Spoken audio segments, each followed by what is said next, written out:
good evening, and welcome to another edition of the Ohm Service Live. Tonight is Fright Night! Woo! With me, Grotbag SoulOhm.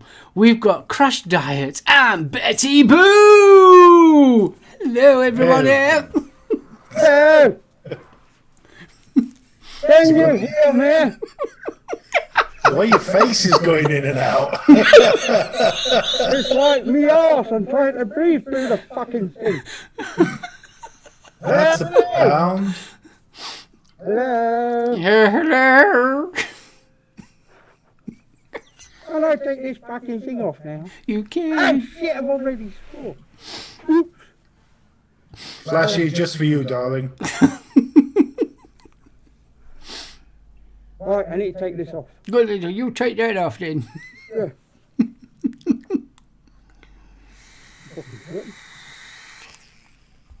Hello? It's me! Thanks, guys. Good evening, people. Now I know Where's how my best you used to talk with your teeth either. In a necklace. I was going to wear some, but I gave up. And if you're wondering what that is, this here, that's my wife. Sorry. I'm going now. I'm not This- going on camera. No, I'm not Come on, going you've got to show the hand of Jan, at least. Show the hand of Jan. Diddle-a-dun. Diddle-a-dun. I'm off. Okay, I love you, sweetheart. See you later. Bye. Enjoy. Later, John. Bye. You alright, kids? Marvellous, darling. No, I'm sweating buckets. Yeah, me too. And I'm taking these teeth out too.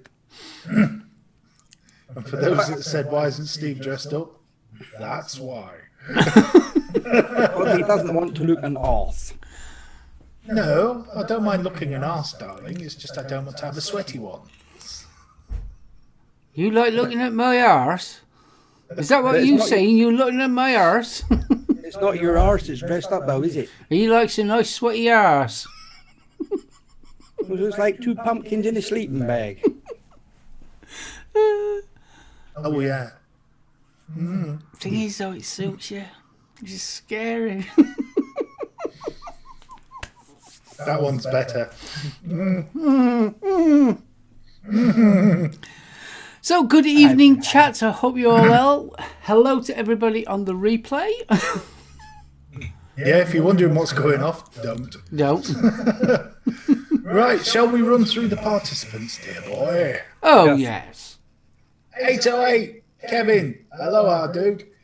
Bill Richards, good evening. Chris Doyle, how the devil are you? Chunkmeister, good evening. The ever gorgeous Emily Kay, thank you for joining us. Huggles, Yeah, big Huggles. Huggles. Flashy 1221, good evening. Frank Miser, dude. Gav Evans, good evening. Hooked on Funk. I believe that's our gentleman from the Netherlands, isn't Awesome. it? Yes, it is. He's going down the canal with my lovers. Stop it. Sorry. Jay Jerry, good evening. Jay Jerry. The ever spicy Jules Mama Vapes. Huggles, darling. Huggles. She did my nails for me tonight. Look at that. Mark H, good evening. Mr. Anderson. Hello. Anderson. Who else we got? No! Good evening, dude. Rachel, lovely to see you, darling. Buggles! Hope the kiddie winks are good as well. Ronster, good evening, dude. Stuart Ayrton, pleasure to see you, sir. Tammy, Buggles! Half Huggle. Full Huggle. By all accounts, we're getting a bit of echo, guys. Are we? According to chat, yeah.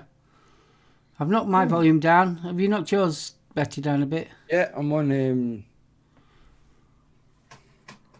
Hold on. Mick, good evening. We've got UK Andy, the ever lovely Vapor Bunny. Buggles! And Wayne Sterling, good evening. Let's see if anybody else snuck in the back door while we weren't looking. Gmorgan, good evening.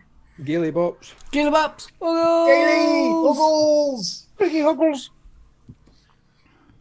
Blimey. And UK Andy. yeah, I did UK, Andy. Mike's Max.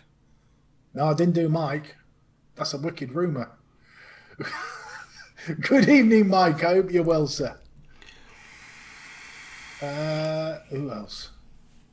No, I think. Everyone says that we sound fine now, so.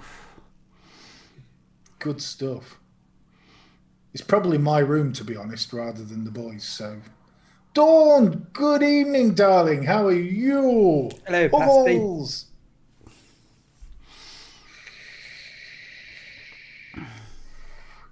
So Ooh, that's I say, Kentucky Bill's just give me the best offer I've had all year. Oh, he's such a sweetie. Yeah, but is he a full-size Snickers? No, Chuck Meister, this is my Thursday night attire. after show attire. Yeah.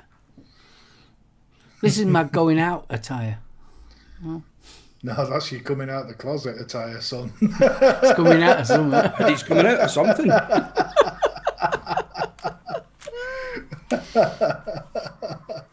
Right, we done. I'm half a left twigs. Nicely put, Bill. Nicely put. Well, as you may or may not have guessed by our attire, well, their attire, my effort, tonight's our Halloween show. And there will be many of these, and I think one of the best ones will be tomorrow, won't it? Yes. Oh, yes. Oh, yes. Oh, yes. And for those that aren't aware, UKVS won't be on tonight. There's a Aw. good reason. Because they'll be joining the bitches tomorrow. Oh, I'm quite intrigued to see who's coming as what. But apparently no clowns. No clowns. No No clowns. clowns. No clowns or midgets. Or midget clowns.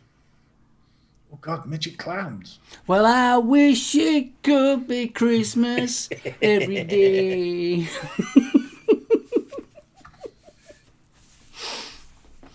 Behave. Behave. I thought I looked like Roy Wood, no. Yeah, so there'll be none of that. Oh, no. Yeah, I can just hear Joe swearing at the TV just now. Yeah, that's about right. Ah, What are you trying to say? What? no clowns are allowed. Yeah, you're a cock. All right, I'm a There you cock. go. She's all right. She's spoken. I wonder what it is about clowns. Because Jan really don't like clowns as well. Joe's theory behind this is if anybody's got to paint a smile on their face, there's something seriously wrong. But there is a big fear of Jules, clowns, have you isn't never there? met a married man? Yeah? Yeah. What? Well, if a bloke's got to paint a smile on his face, he's never met a married man. And All that's- right. And that's how the fight started.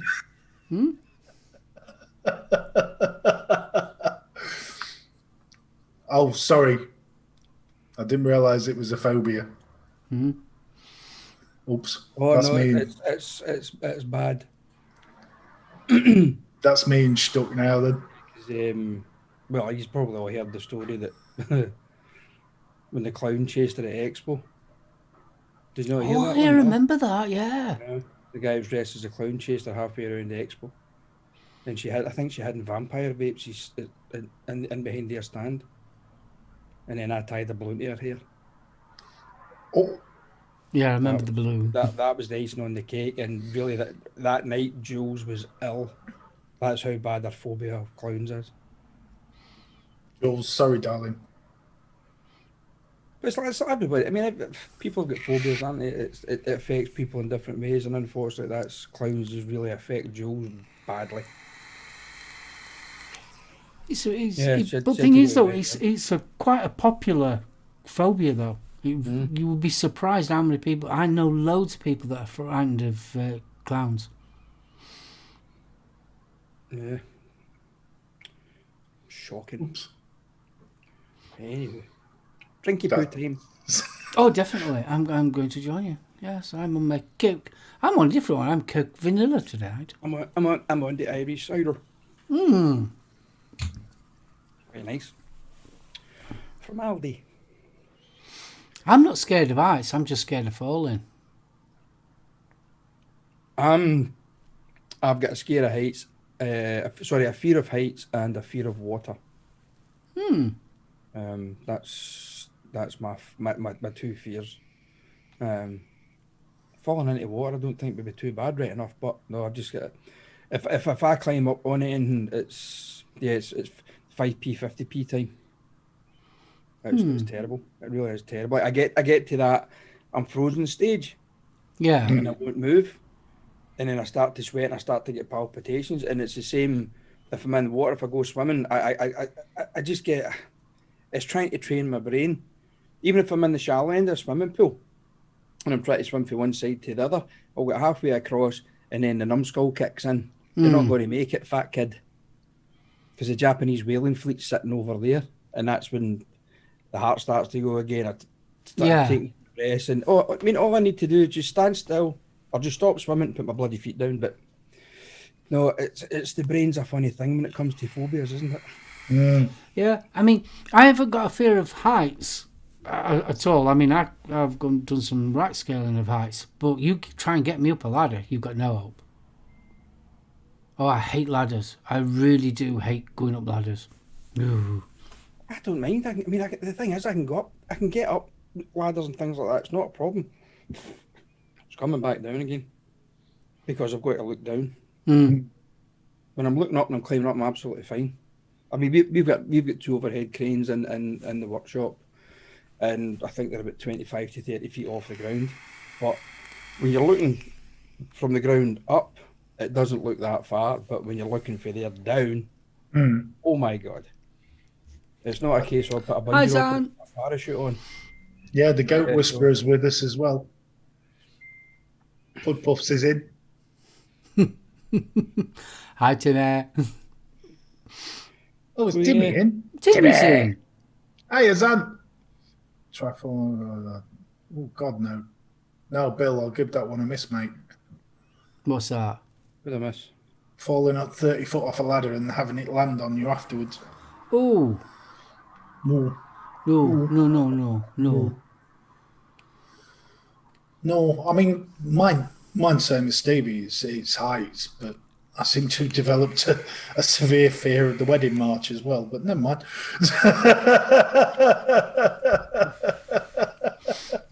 We shall speak no more of that then. Then we shall not. No. No. I'm Jesus. Good one. Good tune. I've always had the. I'm a big Depeche Mode fan, but I still think Marilyn Manson's version's better. Oh God, yeah. His version. Well, a better video anyway. As well. Gailey's fear is feathers and birds. I'm just looking at this Tibiru. What the?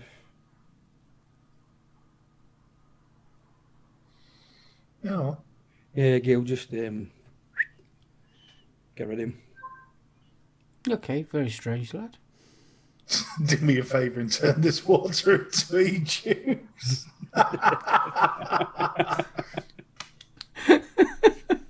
Fist bump.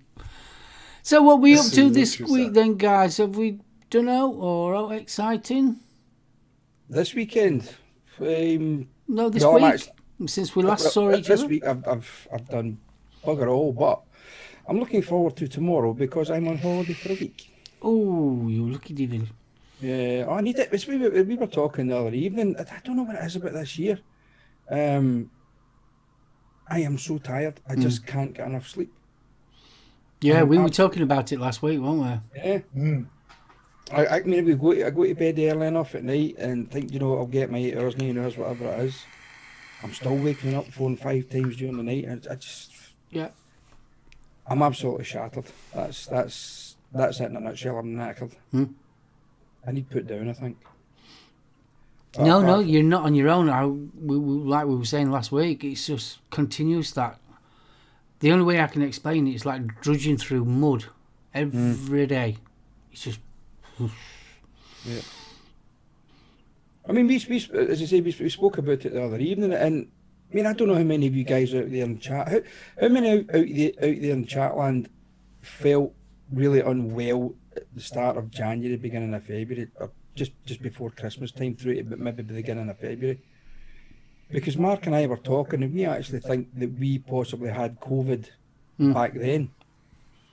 And this is the after effects of it. It's just knocked us for 6. I mean, I know we came home from Expo and quite a lot of us ended up with the SoulOhms, but that was a totally different kettle of fish. But yeah, I mean, since the start of the new year, I've just felt absolutely pants. So Amen, no.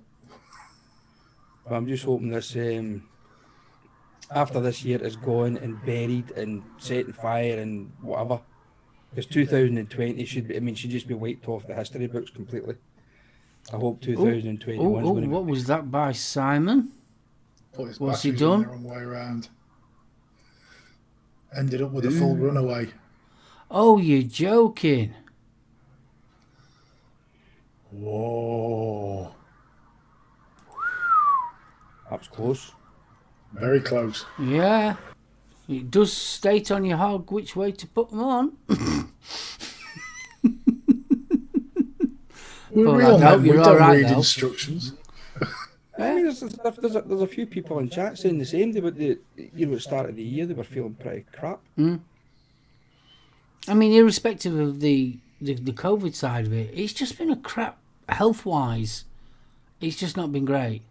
For a lot of us. A hell of a lot of us. And it's surprising how many people you talk to, and they're all saying it. So, like, yeah, it's just been that continuous not right.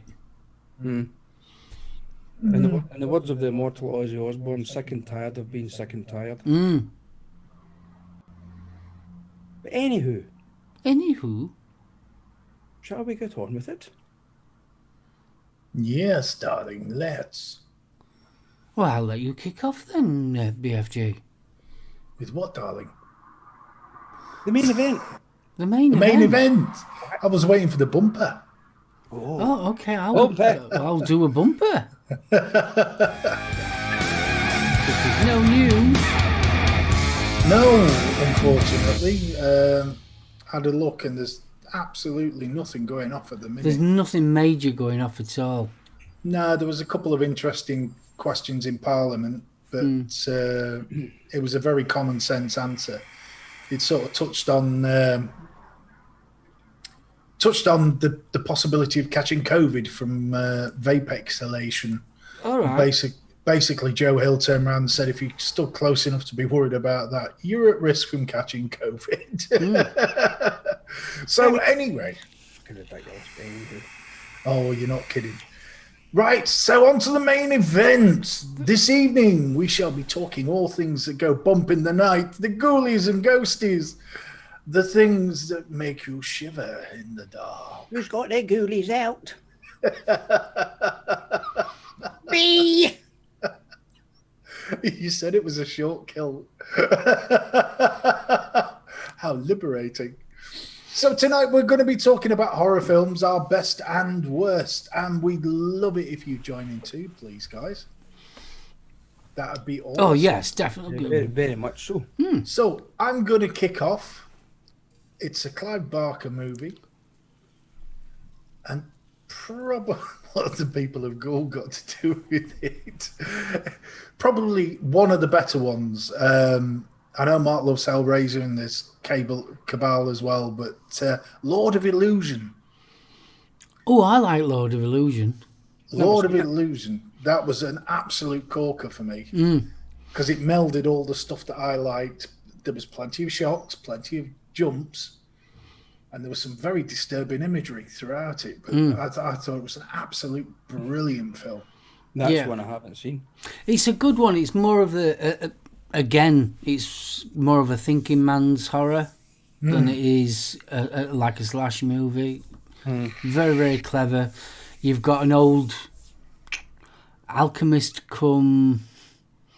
Basically, he's a witch, isn't he, really? The original. And you've also got sleepers as well, which I thought was really freaky as well. Oh, God, yeah, because they look so normal at first. Yeah. They're like disciples of him. Yeah. Right. And he's trying to, conjure up the end of the world type of thing. But one of the guys that originally was following him, he discovered, obviously, that he's not a full shilling. So they end up binding him with metal plates and everything and burying him.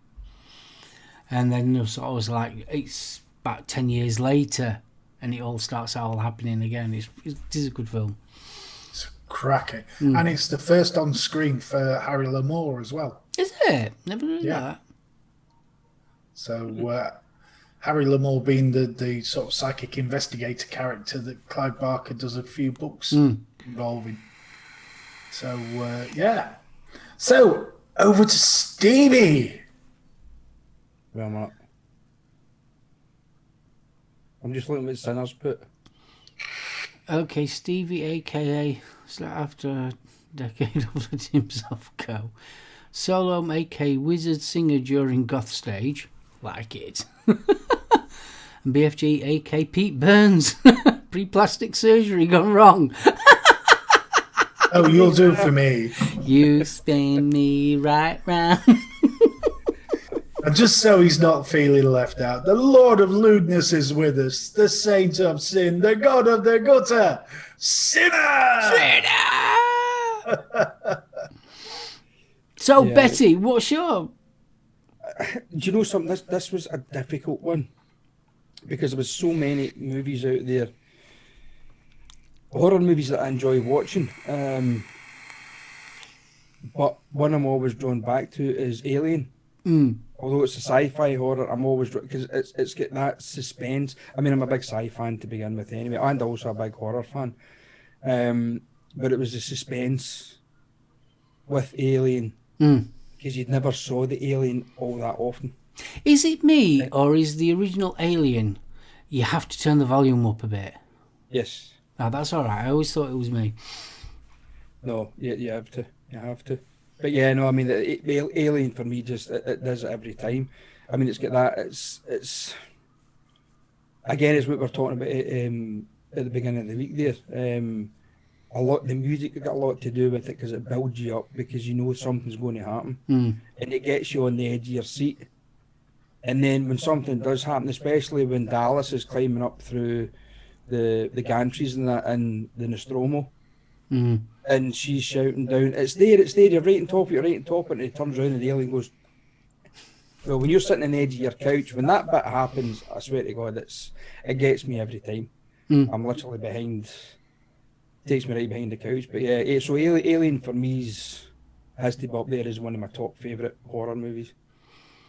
And everybody knows mine. Mine was Hellraiser. Not just because of the actual film, but the backstory as well. All right, the original Hellraiser, when it first came out, it was a B movie. It was done on a mega budget. But I just thought the ethos behind it all was really, really clever. So Hellraiser is my all-time, ultimate favourite horror film. What Hellraiser are we up to now? About 8 or 9 or something like that? Yeah, something like that. I mean, it's gone up. Do you not think it's the time when it gets to... I mean, I know there's a lot of... I mean, not just horror movie franchises, but there's a lot of franchises out there. When they get to the third one, it seems to be they're kicking the arse out of it. Yeah. Then they stop. That's what they should have done with Hellraiser. Even Hellraiser 3 is a bit Hollywoody. That's the one in the block of flats, isn't it? The Hellraiser one is where they're in America, and it's the investigator, journalist. And it kind of... you could tell it was a franchise. Let's keep it going. The other, after Hellraiser 3, then you had Bloodlines and things like that.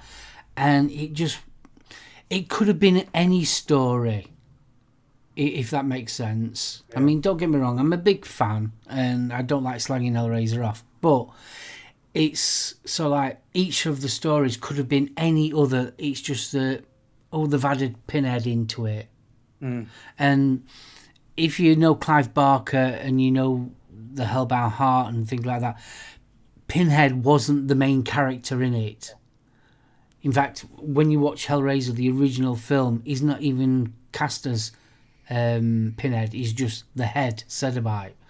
And it was that they needed another Freddy. They needed something to carry it on, which kind of dilutes it a little bit for me. So, yeah.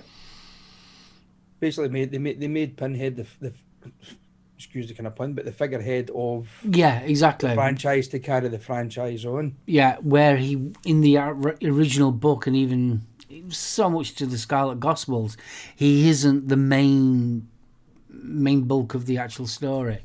He's just one of the head Cenobites, and that's it. Yeah. Another one that does it as well is Saw. Now, if you watch the first Saw, I think the first Saw is absolutely fantastic, especially when you stop and think about it. As a human being, what would you do to actually survive? How far would you go to survive? And I think that ethos is sort of like really clever. After Saw 1, then you go on to the rest of them, and it's more of that franchise of being a more shock horror thing. Yeah. How can they make the traps more gruesome? Yeah. Whereas the original Saw was sort of like a very mind-provoking film. Yeah, more about self-preservation than anything else. It was saying, what would you do to save your own ass, basically? Yeah. And I always thought that was sort of like a really deep tapping into the human psyche, that one. Because let's face it, if you know that there's a key in your mate's gut, and you need that key to survive, would you literally gut your mate? Yeah. How far would you actually go? And I like films like that after you've sat and watched it, you think about it. Yeah. Whereas you get a lot of slasher films that it's sort of like you're just being entertained. I like the ones that you think a little bit. Yeah. I mean, it's like Gail says, Gail's not a very big horror fan, but she likes psychological thrillers. I mean, there's a lot of psychological thrillers out there that kind of scare the crap out of you as well. Oh, yeah. With the twists and turns and that. Oh, definitely. See, I'd class Psycho more as a psychological thriller than a horror flick, but it quite often gets packaged up in that. Yeah. I think we really need to pay a little homage to UK Andy's question that wondered if Mark can now speak Aquafibian. Aquafibian? It's got... So I'm with Sinner on that. I've now got the Stingray theme tune stuck in my head. Marina. Aquamarina. And Sinner, Serbian movie. That has got to be one of the most messed up things I have ever seen. I've never seen that either. See, this is a great thing about the shows that we've done over the last few months. There's a lot of things out there that you guys in chat, I mean, you, Mark, you and Steve, you've seen movies that I haven't seen, and obviously vice versa. And it's the same with chat. I've seen movies out there that I've not seen. But it's given me that I'm starting to memorise these things and I'm writing them down. I mean, I've still got a shitload of, when we did the book show, I've still got a list of books that I've actually ordered off Amazon to put on my Kindle, just for the titles that I was getting with people putting in chat. And this is what I love about this show. It's making me think. I've never seen that. I've never seen that. Or I've never listened to that. And it's great. It's diversified. That's what I like about it. As far as the Serbian, keep hitting us with the movies that your favourite scary movie or psychological thriller, whatever it is. Just hit us with it. Let us know what it is. Will we go for the worst one? I'll have to spend some quality time with Mrs. watching Des, a serial killer who boiled his victims' heads in a pot in the kitchen, who said romance is dead. This explains the goats. But as far as the Serbian movie goes, if you are going to watch it, do it on an empty stomach. Right. It's not a pleasant experience, to say the least. I mean, I watched that. Was it the Human Centipede? Oh yeah, and 2. I haven't watched 2. I just thought the first one was garbage, but I suppose the premise of the thing, it was that shock factor, wasn't it? But 2's worse. uh, 2 is worse. 3's just beyond belief. I've not seen 3. there again, they were now on to 3. I didn't even know that. I didn't even know they'd made a third one. Again, they're ripping the arse out of it. 3 has to be one of the worst films I've ever seen. Mm. And I've seen some cack. But, I mean, Gailey's just mentioned the Hannibal Lecter films. Oh, Hannibal, the scene where he's got the FBI guy at the table and he takes off the baseball cap and starts picking into it. Oh, yeah. that just Yeah, turned my right. stomach. Me personally, I like that more than Silence of the Lambs, because Gary Oldman plays that bloke is absolutely amazing. Gary Oldman. It doesn't matter what film he is in, he plays the role so well, and he can transform himself. Something amazing. But in Hannibal, I thought you were brilliant. Oh, good choice, Sinner. Good choice. The right. I didn't rate that. I enjoyed that. I really did enjoy that. But I also enjoyed the prequel to The Exorcist, which explained a lot about where the demon came from. Yeah. That was an absolute corker for me. The second Exorcist movie was absolutely pants, and it had Richard Bloody Burton in it as well. Oh yeah. But I mean, the Final Destination don't. See, the Final Destination, I would put them in the category of the teen horror flick. It's They're not very even much. that. I thought the actual Final Destination, the actual story is quite clever. That obviously, if you cheat death, death's going to catch you up. Which I think the premise of it is really good. It's another one of those thinking things. But unfortunately, it's very much like your Twilight and things like that. It's too Hollywood teeny. That kind of lets it down for me. Would you believe? I think, forget that's right. Jules and the kids were going out to Jamaica, and if I think about, remember the story, right? They decided, Joseph decided, we'll watch a movie before we go, because they were thinking we're going to pay early to go to the airport or something. What did they watch? Final Destination. Oh, lovely. First one. Imagine watching that before you go on a flight. That was a good film, Flatliners. I enjoyed that. Yeah. They remade that as well, did they not? I've not watched It the did, remake. unfortunately. But I mean, that was another one that made you think, though. You know, the idea of, is there something beyond? Yeah. And Fee, yes, The I Shining. enjoyed The Shining. Yeah, and the new one that was out, was it Doctor Sleep? I've not watched it yet. It's good. Excellent. It's Really is good. But I mean, The Shining, that has got to be one of the best Jack Nicholson performances. Oh God, yeah, he's as scary as out in that film. Here's Johnny. I mean, to be honest, that descent into madness that he shows, I find that scarier than the two little girls. See, Mike doesn't agree. He didn't like that. I thought Doctor Sleep was really good. You're talking about aliens and that lot. I think one of the scariest horror sci-fi films is Event Horizon with Sam Neill. Yeah. That is one creepy film, especially if you get to the where they do the really fast, where they Was it? yeah, honestly, slow mo that. Honestly, there's stuff that's going off there. That is a bit ooh. Yeah, it's a bit hard in some places. Frank Miser's put in The Haunting, the original 1963. Yeah, good film. And the sad thing is, a lot of the original films were way better.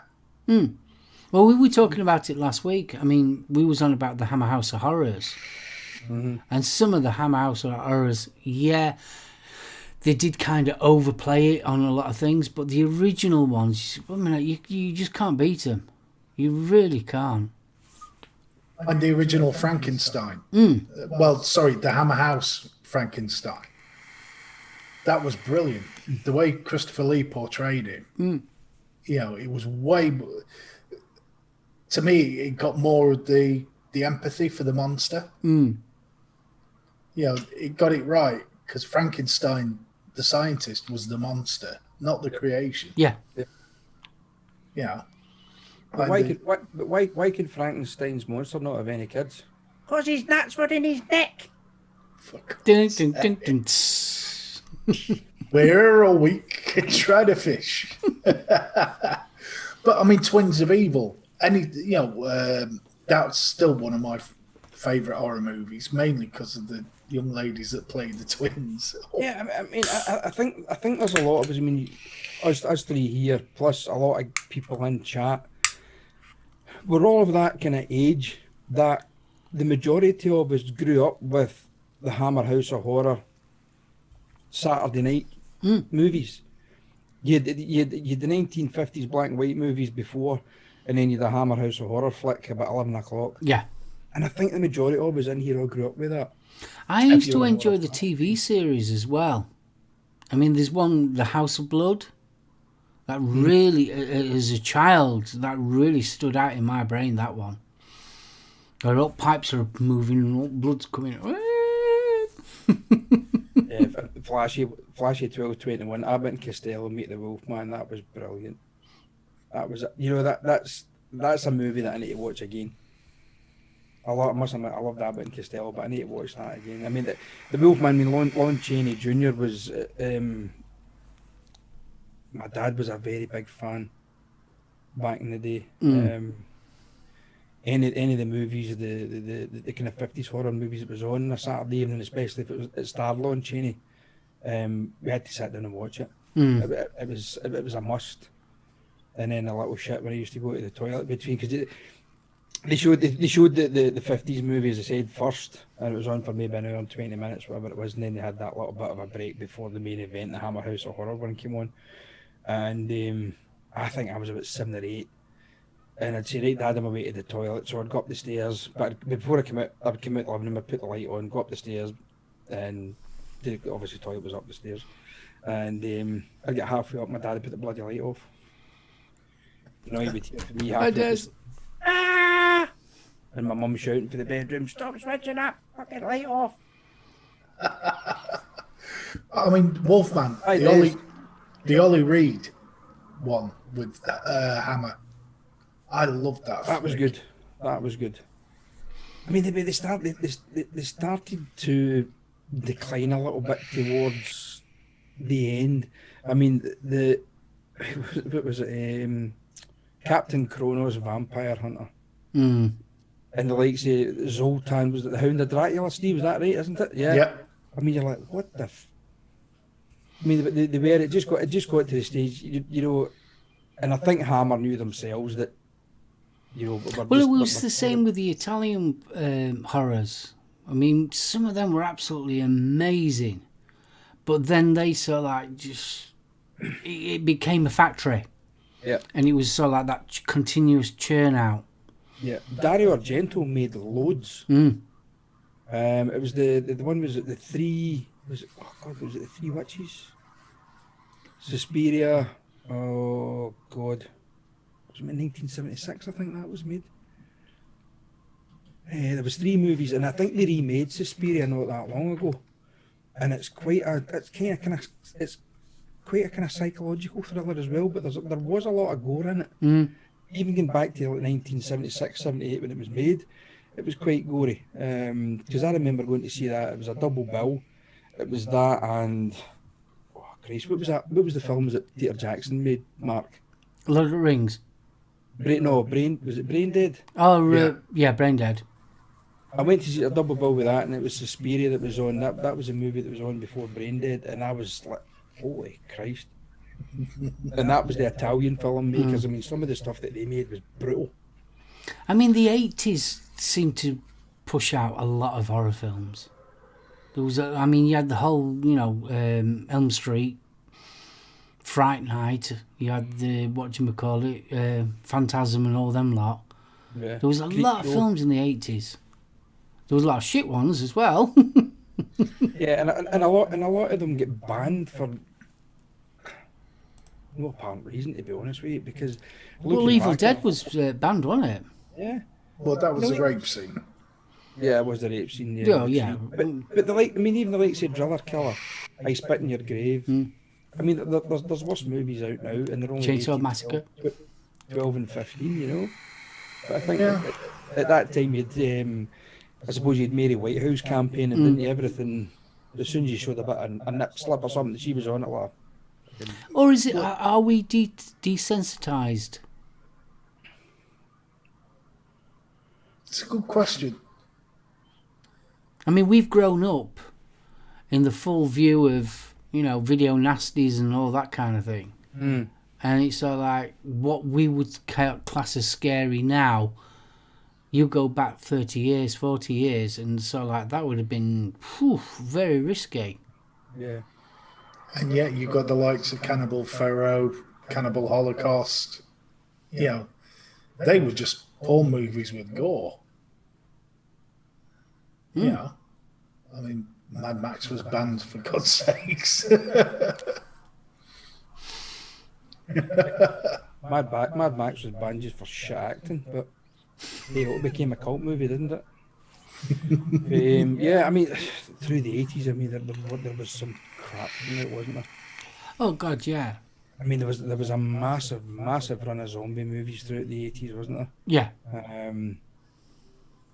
I mean, George, obviously, Romero started it. The godfather of the zombie movies. I can remember watching the original Dawn of the Dead, the one when in the supermarket and the shopping mall, and even then, I mean, I can still watch it now, and it was a comedy. Yeah. There was that comedy element to it, but you still had you still had a little bit of kind of shock and horror to it to a certain extent. Like when the biker gang break into when they end up going into the shopping mall and the guy's trying to take his blood pressure and stuff, and he's fighting zombies, and then the next minute the scene goes round, or the camera pans back round, then his blood pressure zero, and the only thing that's left is the arm hanging inside the blood pressure cuff. You know, it was it's you can sit and watch the movies for the 80s now and just chuckle your way right through them. Yeah, I think a lot to do with that also is the budget that they had.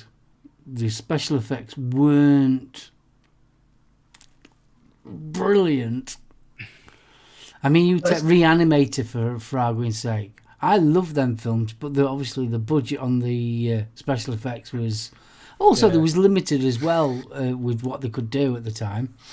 Yeah, but I mean, Reanimator was always very heavily tongue-in-cheek. Oh, God, yeah, totally. Same as House, the House franchise, and Ghoulies to some extent, Oh, we're back to Ghoulies again. I think Ghoulies tried to take itself a little bit more seriously, and then they just gave up. But Ghoulies always take it seriously. I tell you one horror film that warms my little cockles, and that's Poltergeist. I know it is a horror, but it's not a horror. It's that in between, isn't it? And I thought, even though when it came out, the special effects that they did for that was really, really good. That was a movie franchise that was riddled with, heartache and sadness. I mean, the girl who played the oldest daughter, she was murdered by her boyfriend, wasn't she? That's why she wasn't in the second movie. And then obviously the little girl who played Carrie, she was ill. By all accounts, they didn't have much happiness within the filmmaking part of it. And vaping rights just put one Drag Me to Hell. I really that definitely goes on my list of worst horror films. I enjoyed it until the end. It was I thought such the a ending was crap.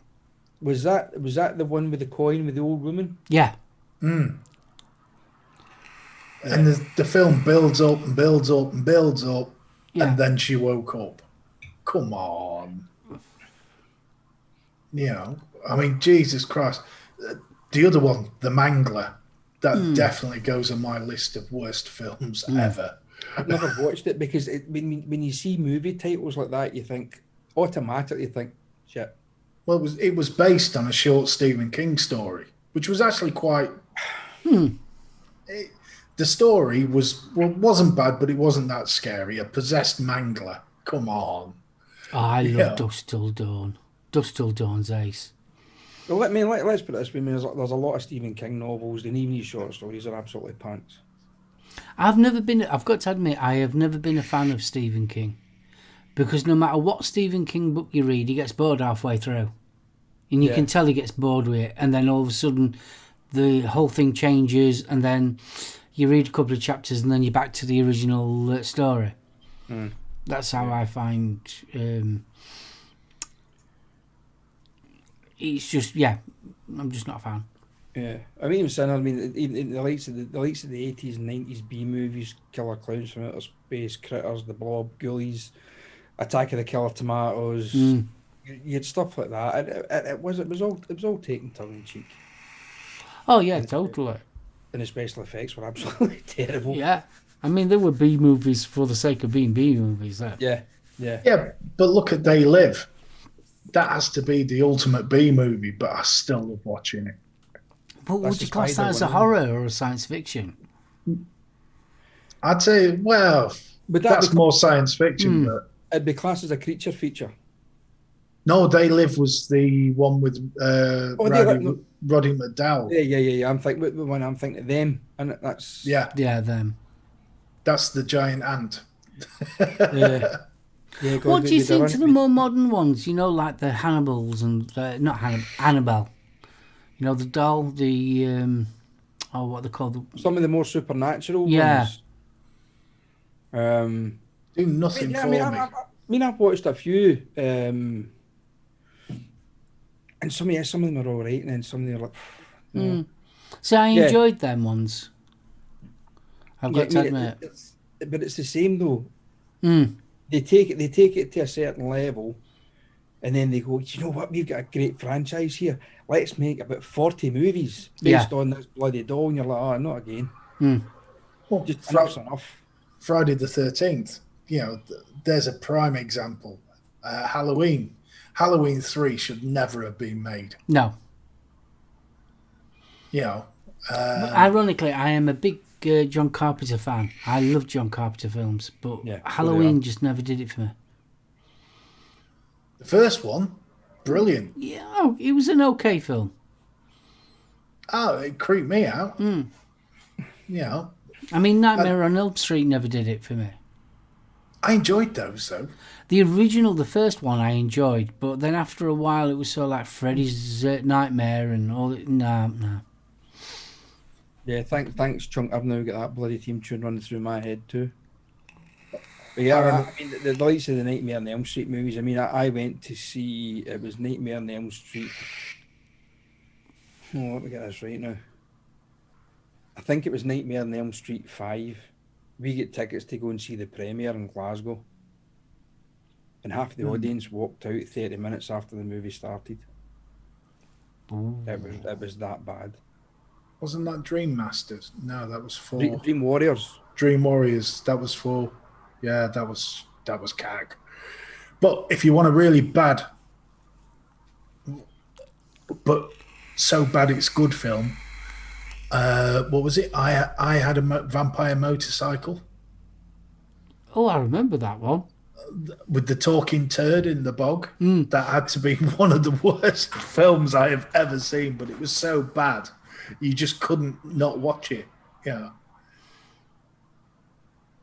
The scene in The Sixth Sense with the Sixth Sense just fried my head. because I didn't spot it right until the end. Yeah, we're good. 6%. But I wouldn't class that as a horror. It's just more of a supernatural film, isn't it? No, it was more I of would a say more of a thriller. I say more a supernatural thriller as a horror, because there really wasn't any gore involved in it.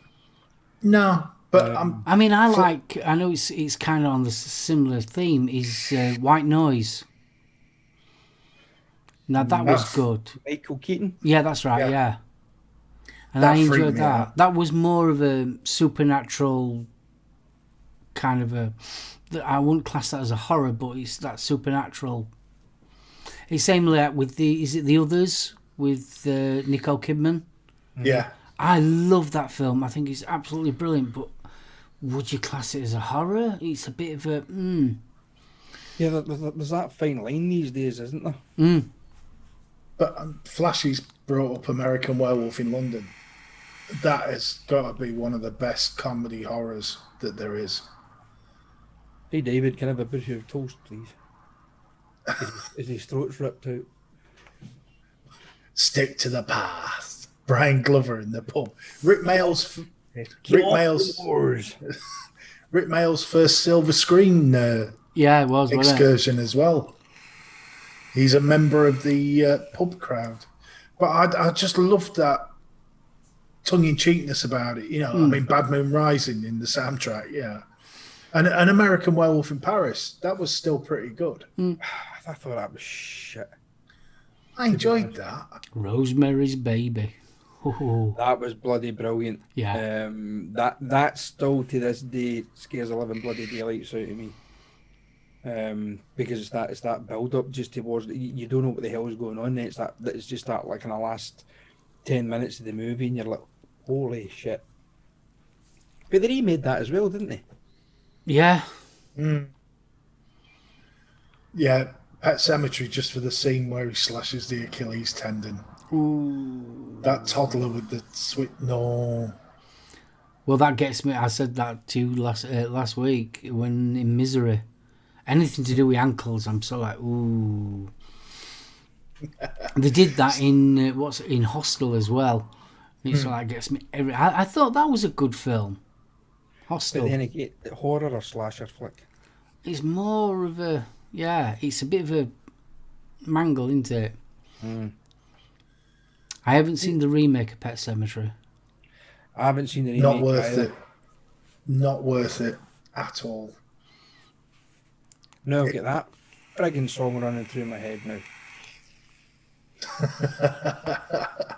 Yeah, I mean, The Hills Have Eyes, that was a classic sort of late 70s horror flick. And, you know, it was all right. It wasn't majorly scary. I mean, when you look back on it now, it's a Sunday afternoon flick. You know, some of the content's a bit iffy, but Yeah, but it's one of those weird horrors. It's like Rob Zombie's House of a Thousand Corpse, Devil's Rejects, and that. It is kind of horror, but it's more of it's that weird blend, in it. But it's this Rob Zombie's take on the horror genre, wasn't it? God. He's a weird character to begin with anyway, so... Yeah, I mean, I must admit, I wasn't a big fan of the House of 1,000 Corpses, or 100 Corpses, or 10 million Corpses, whatever the hell it was. I just wasn't a fan. And then the last one they did... Devil's Rejects. No, Three from Hell. Sorry, what was it, Mark? Three from Hell. Three from Hell, yeah. I watched about 20 minutes of that and switched off. See, that... I know it sounds daft. I watched Three from Hell, and it felt like a Quentin Tarantino kind of a film. But a bit more gore. You had that Rob Zombie feel to it. But it was very... I don't know, there was just something very Quentin Tarantino, how his movies are played out. It kind of felt more like that. You know, when you watch, what's the vampire one? Dusk Till Dawn. Yeah. Everything seems to be quite normal, within reason. You feel like you're watching a like a gangster film or something. Then all of a sudden it flips on its head and it's a horror film. And that's how I felt the 3 from Hell was, if that makes sense. The Ring. Now there is a scary set of films. Because the original Japanese, Jesus Christ, the last one. Oh, yeah. Oh, that freaked me. I think somebody mentioned The Grudge earlier. They bloody remade that again. Again? What, they remade the Sarah Gellar crap one? Oh, for God's sake. So it's supposed to be coming out next year. You know, every now and again I'll go into YouTube and I'll watch, trailers for up and coming movies and stuff. And I watched one the other night, and that's what it was. It was the Grudge remade. Oh, Stevie's just mentioned one of my favourite films as well, John Carpenter's Vampires. Oh, yeah. That I wouldn't class it as a horror, but just for that line, did that give you wood, Father? A little bit of early morning mahogany. See, that's always one thing about... I love vampire films.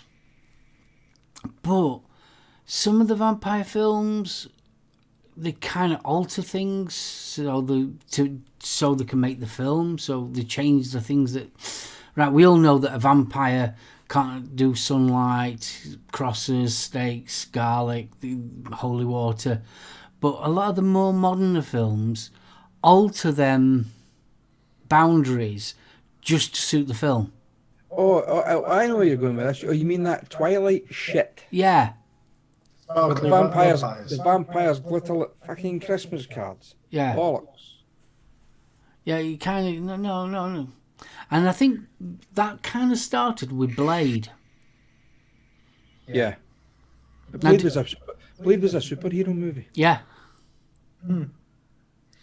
Now, interesting question from Cine here. Lost Boys, horror yay or nay? I'd say horror yay. I'd say no. No, it's a. I would class Lost Boys in the same kind of category as vampires. Yeah. It's teen horror. I mean, don't get me wrong, I went to see that about 3 times when it first came out in pictures. I thought it was absolutely brilliant film. I love Lost Boys. Now I've got the fucking songs running through my head for that film, I know. You can't beat the Frog Brothers. They're You only just noodles, cannot Michael. beat. When you're a stranger, feast ugly, when you're alone. Sorry. Doo-doo-doo-doo. But they're supposed to be bringing the Frog Brothers back in another movie this year, or next year, sorry. Oh, I hope so, because I loved those two. They were brilliant. Yeah, but they made 2 more Lost Boys, you know. Yeah, I know. And they weren't very, very good. That's why I've never watched them. No. Chunk, honestly, if you've never watched The Lost Boys, watch it. It's a classic. Is And a lot of it- people don't like it, but I enjoyed it. It was Near Dark. I enjoyed Near Dark, but the ending was a bit pants. Came out bit. roughly about the same time as Lost. The ending was a bit meh.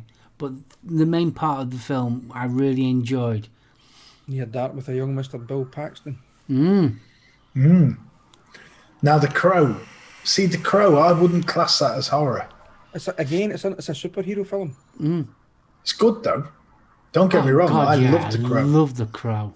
In fact, I even enjoyed City of Angels. But anything after that, no. That's an interesting one. Clockwork Orange, horror. I would say that's a sci-fi horror. Yeah. Well, I'm on the fence with that one. I still just don't get the bit with the massive dildo. I just don't get that bit. Watching the film, I just don't get it. I mean, somebody mentioned earlier on the Resident Evil movies. Again, it was a franchise taken from video games. game. The same as like Silent Hill and things like that.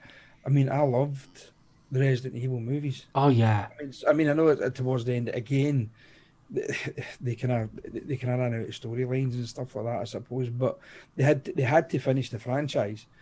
But they were entertaining movies. Again, it's the zombie horror genre. yeah. Because let's face it. I mean, after about 2, it became more of an action film than a horror film. Yeah. It had obviously that horror point with obviously the T-virus and everything and Raccoon City and everything, but it was turning from being a horror film to an actual more action film. Yeah. And a lot of them have done that. They've sort of like curbed the horror section and increased the action bit. Action. I mean, they did the same thing with Alien, didn't they? Mm. I mean, when they brought out Aliens, it was Americans were all gung ho, yeah, look up, kick its ass, no, this carry on. You're like, yeah, great. It was an adventure flick, more than horror. I mean, don't get me wrong, I enjoyed that. John Carpenter's Ghosts of Mars. Again, would I class it as a horror movie? I probably would to a certain extent. But I would say more old school horror. Now, I thought that was a great. I mean, that's another movie I could watch again and again. Is Ghosts of Mars. Pasty's put one in, The Howling. Oh God, that was. We spoke about this during the week. It was the sex scene in front of the fire. I thought that was bloody hilarious. When they were actually they started to turn into the werewolves, and it became just a cartoon in the middle of this shit film. And I'm like, oh God, no, off. Tammy's comment Country, has to be that's interesting. I didn't know that. The Marvel Universe was virtually bankrupt, and the Blade film saved it. Yeah. Didn't know that one. And they're talking about remaking them as well. Now, Tammy's comment's going to be the saddest one I've read tonight. She had the biggest crush on Brandon Lee back in The Crow. She loved it, when he was wearing the makeup. He had the face on. So when her husband showed her what he looked like without it, she was like, huh? That's just so sad. Chunk, Jaws, horror, just a movie about extreme fishing. Extreme. Oh, Giuseppe the Fog. I loved the original. Yeah. I thought that was a superb film. The remake, cack. Why they had to remake it, I'll never. Now you look like a green hippie, dude. Yeah, man. that smoked some weird shit. It's getting hot. I'm getting mega hot. I know, your face is melting. I'm melting! Mine just, I actually think my makeup's end up, it's went down, it's went south, it's round about here, some bloody place. Wrong turn. So what do we think to, things like The Walking Dead? Another series I've kicked the shit out of. I watched it up until season 6, and to be honest with you, I just never thought it went anywhere. See, when Andrew Lincoln left, they should have killed it. We don't watch it anymore. What season are going now? It's 8 or 9, something like that. Yeah, something daft like that. No, it's just. I mean, I kept on thinking that Rick deserves all he gets because he was an idiot. I'm sorry. Sinner, no need. But on about horror flicks and zombie flicks, World War Z, I enjoyed that. They were the fastest zombies I've ever seen in my life. They were ace. See, I did and I didn't. I thought 28 weeks later was better. Oh, God, yeah, way better. 28 days and then 28 weeks later. Yeah. Them two films were absolute. But they was very quintessentially English or British. I was saying that. I mean, World War Z, part of that was filmed in Glasgow. Yeah. The opening scene was filmed in Glasgow.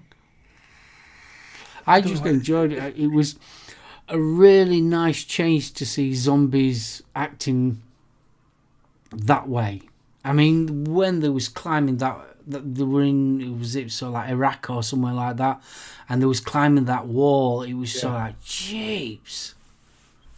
And the effects on that was absolutely amazing, I thought. Shaun of the Dead. Oh, Shaun of the Dead's ace. What's that one? Dire Straits. Yeah, go on then.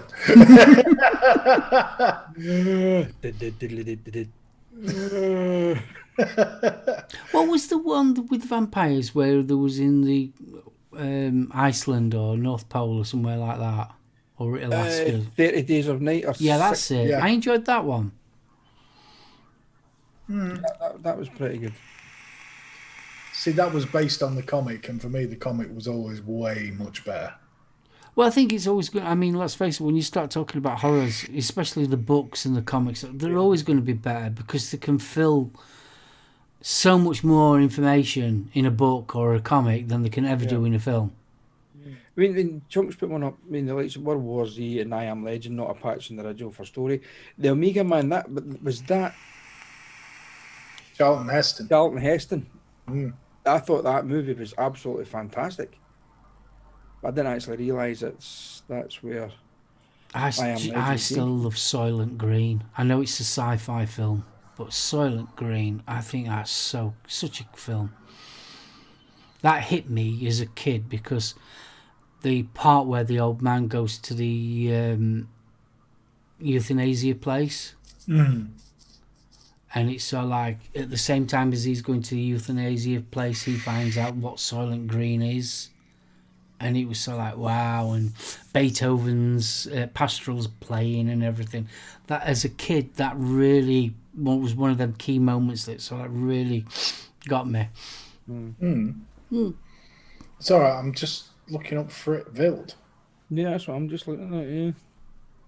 Set my The thing is, phone- you forget, we've got viewers here from, all over Europe and America and things like that as well.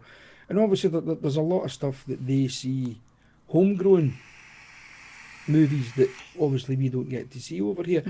Don't get me wrong, though. I mean, the likes of Netflix seems to be doing quite a lot of foreign movies for UK viewers, and some of them are absolutely fantastic.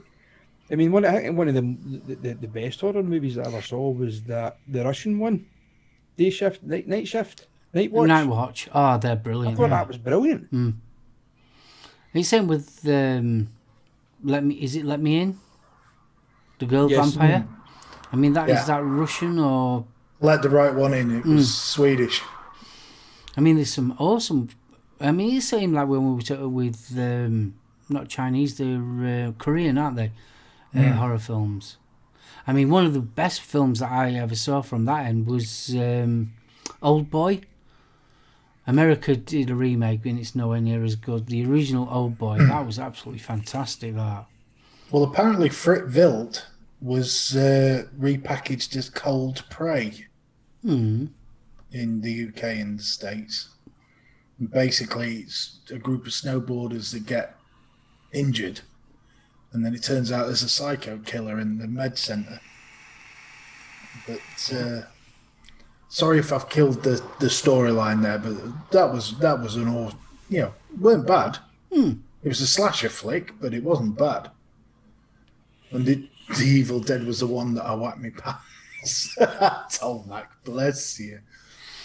But I mean, there was what was is it Tetsuo Iron Man?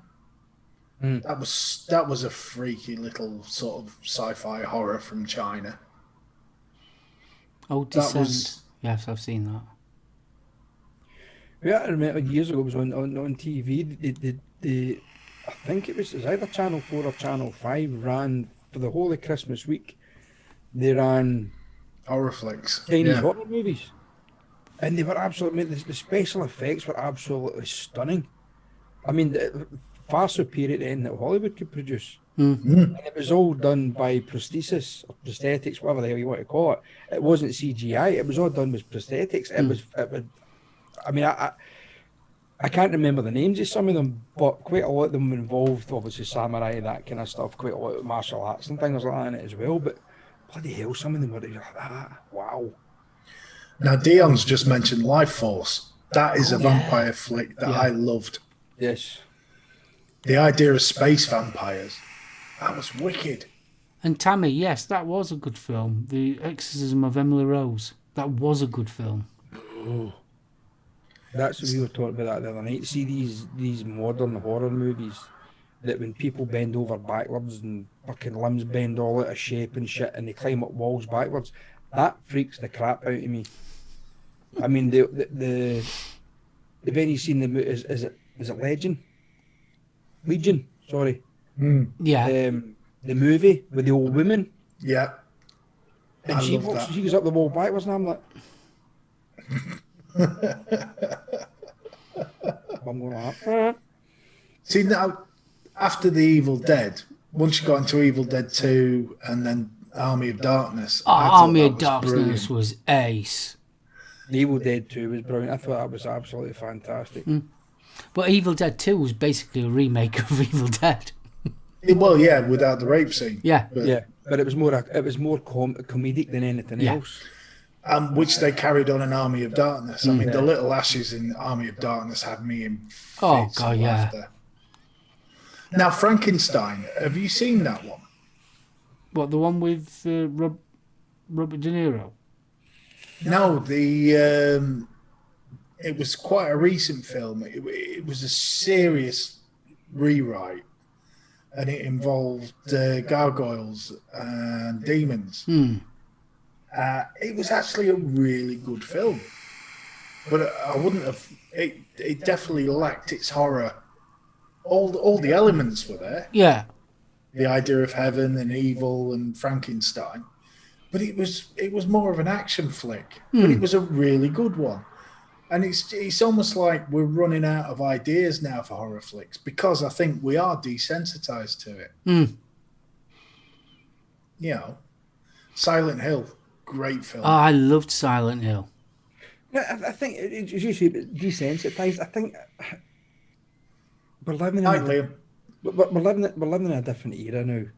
I mean, kids are playing video games that are scarier than some of the horror movies that we watched. Yeah. I mean, I can still remember playing the original Resident Evil, and the bit that scared the crap out of me playing the video game was when the dogs were walking on the tiles. You could hear their claws clicking on the tiles. That scared the crap out of me playing the bloody video game. One of the scariest video games I've ever played is The Undying by Clive Barker. It was a PC game. That was really good. It was just eerie as anything. Watching that on your own, well, playing it on your own, that was really good. But I loved Silent Hill. I thought the whole storyline, the music, just for a video game, I thought it was brilliant. I mean, there's Joe's just put one up, Entity. Mm. I mean, the Entity, I think it was called, wasn't it? That was... They bigged that one up when it first came out, apparently based on a true story. So they say. allegedly. Along with the Amityville Horror, because I think they kind of came out at the same, roughly about the same time, I think. And Mark H, Underworld. Yes, I do like Underworld. Yes, we know why you like Underworld. So does Zan. Zan loves Underworld as well. Kate Beckinsale in that little rubber outfit. I mean, one of my favourite horror movies, and it was, could it be classed as a horror movie? I know it was at the time. Was The Hunger?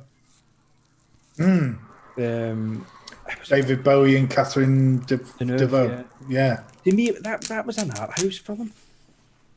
Do you know what I mean? It was a bit more highbrow than horror. It was a very sad film. Well, they weren't your traditional vampire. They didn't bite anybody. They wore one of these things that was actually a knife, and they just slashed people's throats and drank their blood. So it wasn't a traditional vampire flick, but it was bloody good. It was one of them ones that was, how can you put it, more realistic. Yeah. It was a very grounded. If they were going to be vampires, in a realistically way, how would they actually do it? And so, like you said, they had the knife instead of fangs and. And I thought that was a clever twist of making it more. I wouldn't say more grounded. Would that be a right word?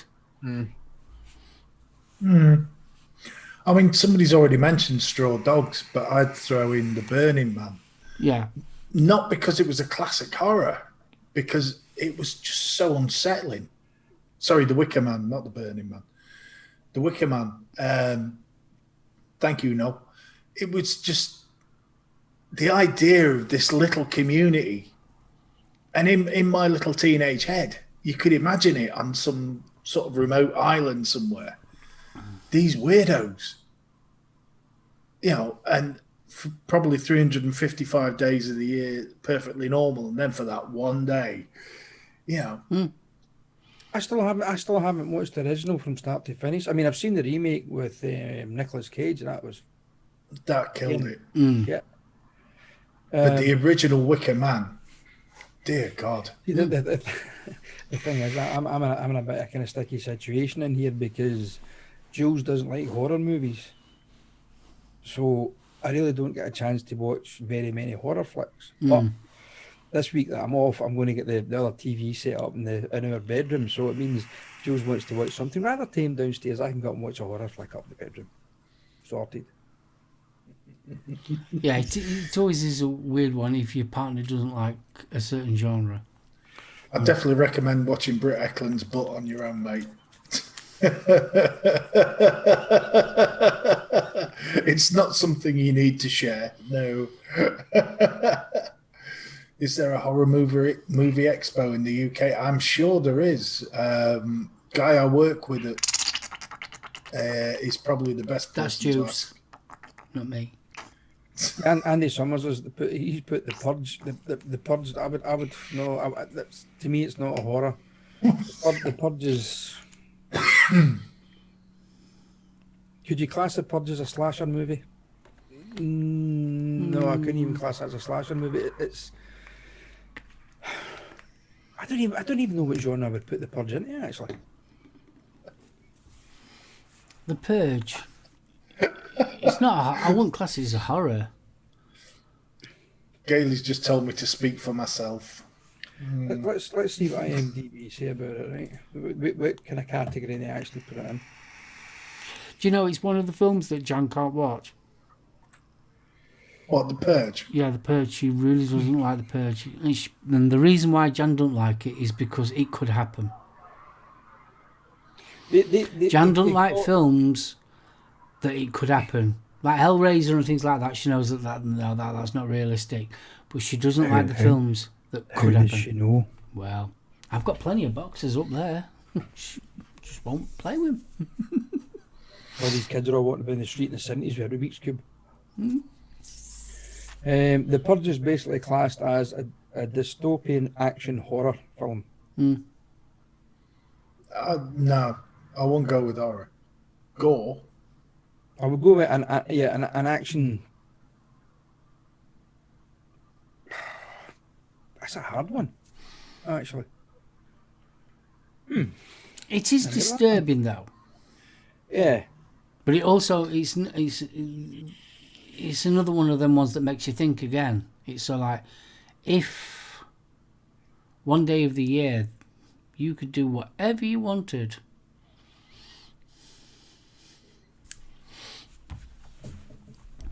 would you be a person that locks yourself up and make sure that everything's safe inside, or would you going out there? No, I'd be behind the door and I'd be waiting for the first mofo that walked through it.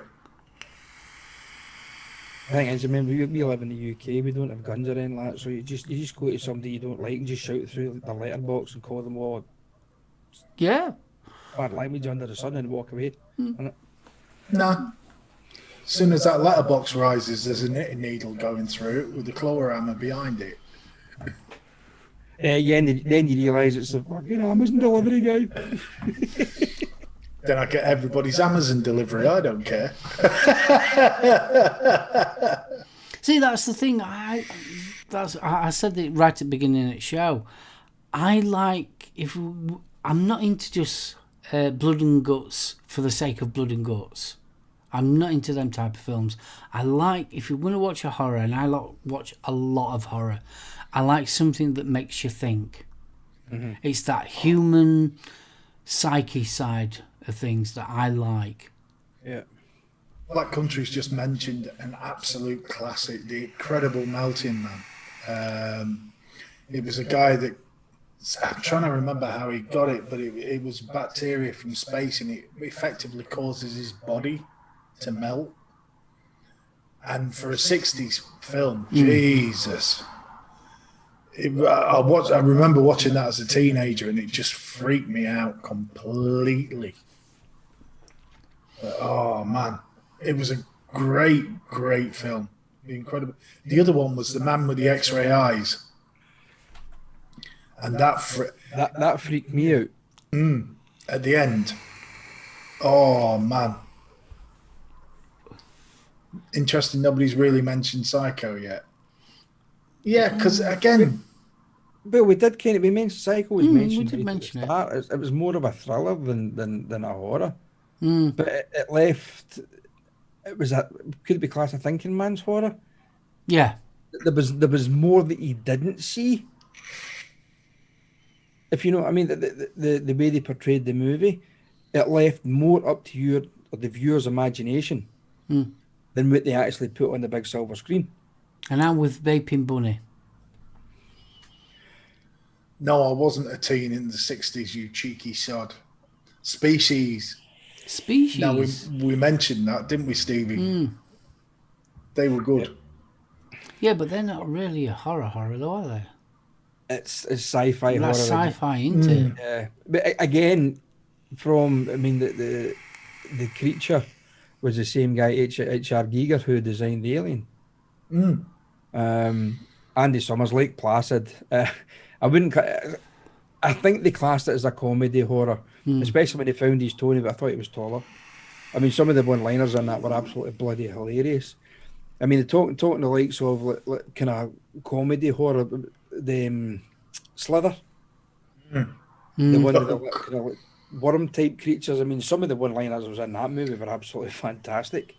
Yeah, I mean, what you were saying, Steve, like say, The Incredible Melting Man, things like that. I mean, I want to go back and watch movies that I watched with my dad. That's what I want to try and do. I want to get back to watch. I mean, one of my favourite actors, especially from the early days of horror movies, when I used to watch with my dad in the early 70s, was Vincent Price. The guy's voice was just so hypnotic. It didn't matter what movie he was in, I could watch every one of them from start to finish. I mean, if you watch the original vampire, what was it called? Nosferatu. I mean, that was it 1920 that were made? Yep. That is one of the creepiest films for how old it is. That is such a creep. I love that film to pieces. Really do. That is proper horror, that. I mean, Bill's mentioned The Birds, another Hitchcock movie. I mean, I can remember the Birds was shown on ITV in the mid-70s, and I can remember getting sent to my bed because I was told, you're not watching that because it's too scary. And when I got that little bit older, it came on TV again, and I thought, I'm not watching that because I was told it was scary. But before that, I'd watched The Nights of Nightmare and Elm Street and all these other bloody things, but just because I was told that The Birds was too scary to watch, I never bloody watched it. And I don't think I actually watched it till I was in my late 20s, early 30s, and I watched it and I went, all of the shit. But I suppose for the day when it was originally made, yeah, it would have frightened the crap out of people. And I think there was a lot of movies made 50s and the 60s that a lot of people went, oh. Well, I mean, you look at The Exorcist. I mean, blooming it, that is classic overhyping. I mean, there was blooming when that came out, there were blooming medics and everything, and people passing out and all sorts. Yeah, allegedly. But it was also the hype behind the movie too. It was so many people died making the movie, and this one get this, and this one get that, and that one get the next thing. You're like, right, okay, whatever. And From Beyond, I do like From Beyond. Oh, bit of Lovecraft, you can't beat that. See, now Lovecraft seems to have fallen out of favour because at one point there was a lot of stuff based on Lovecraft stories. But I've got to admit, I've never been a Hitchcock fan, to be fair.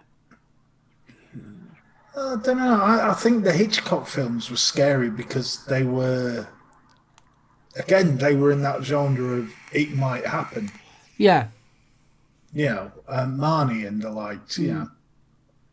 But I mean, going back to Birds, the scene for me in The Omen 2 that sticks out is where her eyes are ripped out by the ravens.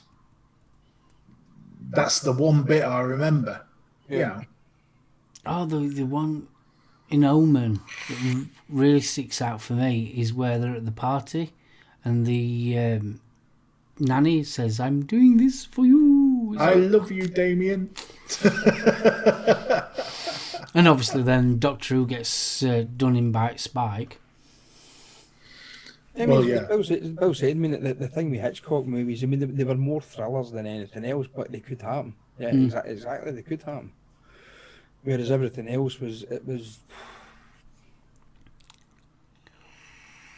See, the original Amityville Horror was excellent. Bunny's just brought that one up. That did give me shivers. Yeah, that and was I still get shivers watching that. I mean, Mike Max, the House of Usher. Again, that was a Vincent Price movie. Oh, blooming heck, Pit and the Pendulum, yeah. Mask of the Red Death for me, if we're going back to there. I loved that film. Just the way it was played. I think if they not brought a TV series out based on H.P. Lovecraft stories, I don't know. I think there is. If it's not out, it's coming out. There's a TV series based on quite a lot of Lovecraftian short stories, I think. Oh, Edgar Allan Poe, yeah, definitely. See, again... In Edgar Allan Poe, I mean, again, at that point, when they made the originals, the movie, the likes of the Pit and the Pendulum, the Raven, that kind of stuff, they stuck to the bloody book quite religiously. And again, they left a lot up to your own imagination. And I think that's what freaks me out, even to this day, because each individual person, your own imagination runs riot with you. And when I'm sitting watching something like that, like an original 1950s, early 60s movie, it's the bits that you don't see. Your brain's going, what the hell's happening behind that camera? Or what's happening over here that you don't see? You can hear this. You can hear the noises and the sounds going on, and the music's playing, and you're like, what the? And you're expecting something to happen, but But haven't you noticed that the films that we've all been saying that are so like one of our favourites, like you said, Alien. Well, you take Alien. If you calculated how much you actually see of the actual alien in Alien, it's hardly anything.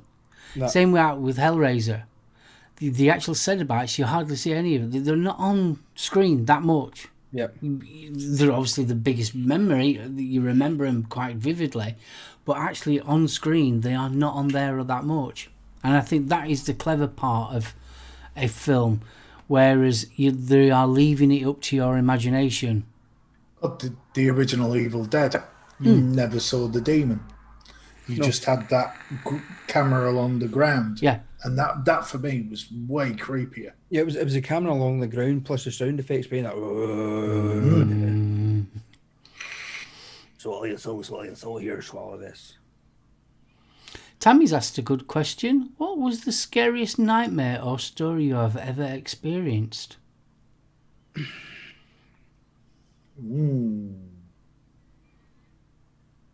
I'll tell you one. I've not told many people. I must have been about 6, 7, maybe ish, 6, 7-ish, maybe somewhere around there. We lived at Millen Road, which is literally just the back of us.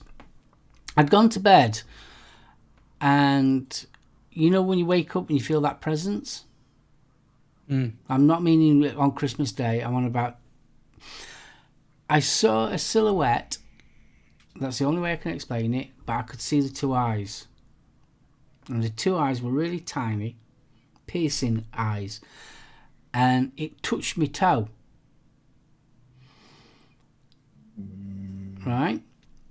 The next day, I had a bruise on my toe. A really bad bruise on my toe.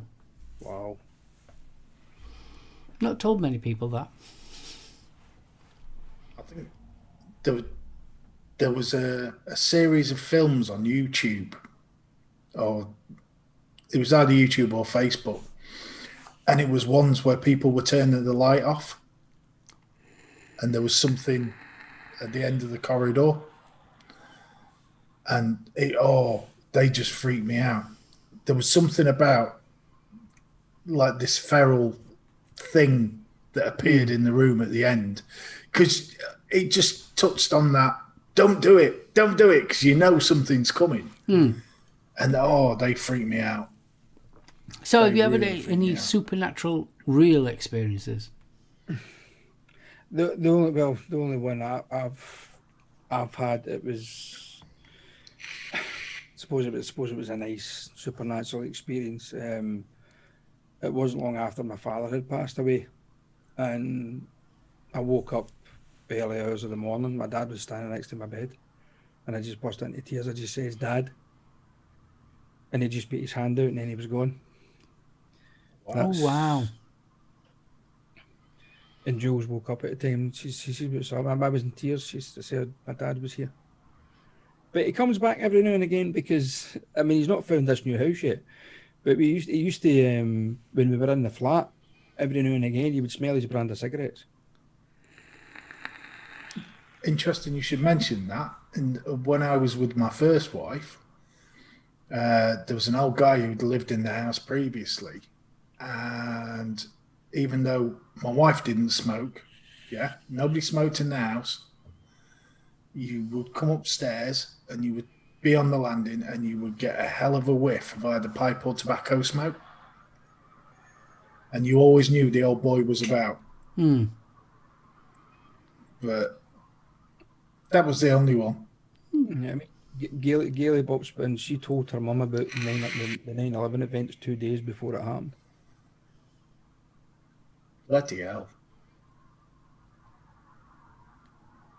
Wow. Wow. Yeah, wouldn't scare me. If someone's going to talk to me from beyond, I would quite happily have a natter. Bloody terrify me. I know far too many that have gone. Right, boys. Well, it's 9 o'clock. It's nearly 5 past. It is. Are we going to call the end, or?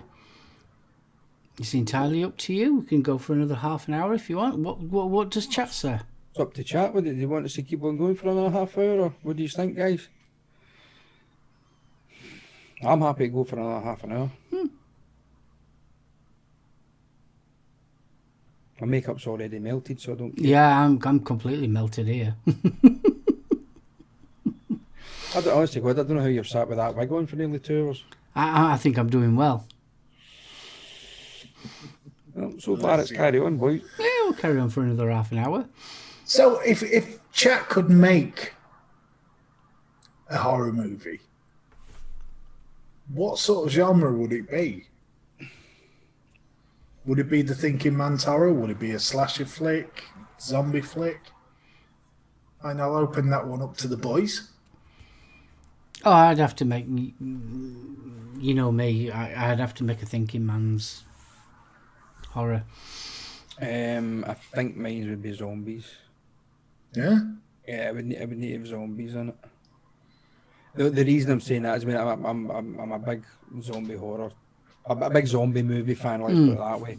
And I was actually, it was yesterday, I went to pick up one of the lads' vans from his house, and I saw some signs. Join us. What the hell was it? Join us for the they do it in the city centres. They've got so many people are zombies and so many people are ordinary pedestrians and shit. They were doing that in one of the local towns near us, and I thought, you know what, I would love to do that. But I would get caught because I can't run, and I'd be one of the starving zombies because I'm too fat to run. unless you can get a zombie space hopper, that'd be me. Boing boing boing boing. Yeah, no, it would I would have to be a zombie flick for me, I'm afraid. See, mine would probably be along the lines of In the Mouth of Madness. You ever seen that, Sam Neill? And all the way through the film, you didn't know whether this was a fictional character or whether it was the real person or whether he was living. It was just a real head blower. Yeah. Oh, here we go. Tammy says supernatural horror where animals would return from the dead and take back the world we've squandered. I'll make something like a draft movie, something like The Dode's Chien, Lake of the Dead. Sci-fi horror. Look up some of these No. Norse Vapors putting in, and see if I can get them to actually watch them if they're available with subtitles. Mike would make a paranormal horror that makes you question everything you've been taught through life. I think 2020's done a good job. Yeah, of that. 2020. Kev Smith, nah, Debbie does the graveyards. Yeah, too many stiffs there. Oh. Jules says vampire one. I'm obsessed with vampires. Yeah, I but like not the vampires. yeah, Jules, but not the fucking glittery kind. Do you know what I mean? I can swear now. It's after the watershed. Yeah, not the glittery kind though. It's got to be real vampires. It's got to be blood and guts and teeth, and, you know, and sunlight. And What was crosses that and stuff. vampire film? And it was a virus that was attacking the actual vampires. Daybreakers. Daybreak. Daybreakers, yeah. Ethan Hawke. Yeah. Yeah. I thought that was a really cool twist. That was a sci-fi horror though, or a sci-fi vampire, because it was kind of set in the future, wasn't it? It was good though. The alternative, you know. I mean, I really enjoyed it. Norse Vapor. I'll have a look for it. Thank you. Remake of The Lake of the Dead came out this year or last year. Don't know if they've come out with subtitles. See, this is what I love though, because we do have such a varied chat. You know, like you said earlier, the stuff popping up that we've never heard of. Yeah. It's great. Do love a good. See, Virus. Do you remember that with Jamie Lee Curtis? Yes. Vaguely. That was a weird one. It was a sort of mishmash of sci-fi and horror. But then again, you can say that you're back to the game side of things. You did the Doom movie with The Rock. That was a kind of sci-fi horror type movie as well, wasn't it? The end of that was almost the pure homage to Doom, though. I mean, I thought that was brilliant. Yeah, I mean, they were. I mean, Wesley Snipes, as far as I was led to believe, he was interested in playing Blade again, but I think he's too old for it now. Yeah. Plus, his jail sentence kind of went against him as well with Hollywood. I think he fell out of favour to a certain extent. But in saying that, he actually produced the movies. It was his company, I think it's Amun Ra, All Yeah. right. that produced the Blade movies. I love Mr. Anderson's comment, fictional science horror based on American vape research. Yeah. See, now, if they got the guy from the TV series, wouldn't do anything for me whatsoever. No. You know, I mean, The Fog, Richard, it's got to be the original, mate, because that remake, what was that about? The original, and again, the original, you never saw the lepers on The Fog. It left to your imagination. All you saw was a silhouette, and by God, my imagination worked all the time. Ghost of a 19th century grave digger. Oh, it's what's his name? Mahershala Ali, who's playing Blade in the new movies. Is he just a clone of Snipes then?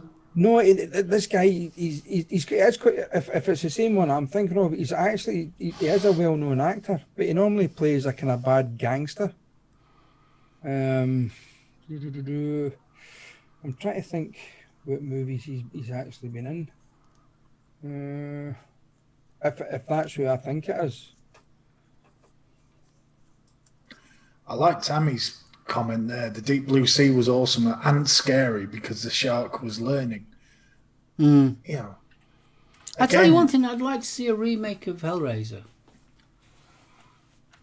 I really would. I'd like to see it done more in the Clive Barker's book version than the film. The problem is, especially with sort of classics like Hellraiser, for the horror genre, yeah, you lose that. What's the word I'm looking for? Where you hanker after something old. Nostalgia. Yeah. I think. I mean, a lot of. I mean, let's face it. We're talking about old horror films and things like that. If they was released now, you'd probably say that they were pants. But you've also got to remember it was the time and place as well. As you were as a kid watching it, it was sort of like it was a bit risque at the time as well. When you watched it, it was sort of like ooh. And there was that hype behind it as well. So it's that more nostalgia that we remember them. Well, it's like the exploding head in Scanners. Yeah. At the time, nothing had ever been seen like that. So it had real impact. You know, you go onto a video game these days and there's 10 times better effects and far gorier. But at the time, that exploding head, Jesus, you know, it was reach for the bucket. Oh, Scanners was ace. But then you're starting to get into Wes Craven territory, aren't you? But that was awesome. Scanners and Rabid. Yeah. See, Wes Craven, very underrated. He's done some fairly scary stuff. I mean, even some of the original Nightmare on Elm Street, you know. Was Wes Craven the scary movies? Say that again, Mark? You know the scary movies, you know, with the bloke with the mask. Yeah, it was. That was Wes Craven, Scream. wasn't it? Scream, that's it. Scream, yeah. See, I thought they were pants. See, I mean, at one point in the 80s, it was first woman to have sex, you knew she was going to die, wasn't it? Especially Friday the 13th. As soon as the boobs came out, that was it. She was history. You know? Which I always wondered, was that more of a sort of moral comment rather than anything? What, if you're a loose woman, you're going to get it? Yeah. In more ways than one. Than one.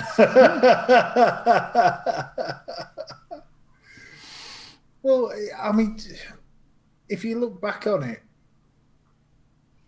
was it because, and again, we're coming back to that desensitized question, was it because we were that much more innocent?